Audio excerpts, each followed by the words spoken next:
یہ میں نے اس کو بتایا احمد مریم کا، میں نے امی کے انتقال کا نہیں بتایا اسے.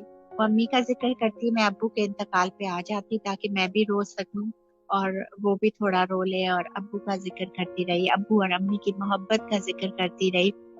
اور مگر وہ میں نے جب بھی وہ امی کا کہتی، میں نے کہا دیکھو امی نے یہ پیغام کہا ہے کہ غم نہ کرو، دکھ نہ لو، اللہ پہ بھروسہ رکھو. But I didn't have the heart. اس کو اتنے غموں کے پہاڑ میں ایک غم اور نہیں دے سکتی تھی، مجھ میں نہیں تھا وہ تھا. تو میں اس کو اوائڈ کر کے احمد اور مریم، احمد کی گریجویشن کا، مریم کے گولڈ میڈل کا، یہ چیزیں اس کو خوشی والی چیزیں دکھا رہے کے گئے تھے. ہم پیغام لے کے گئے تھے چھوٹے چھوٹے، ان میں سے اخذ کر کے ہم عافیہ کے بچوں کی تصویریں لے کے گئے تھے کہ اس کے ٹائم کو انفریز کریں.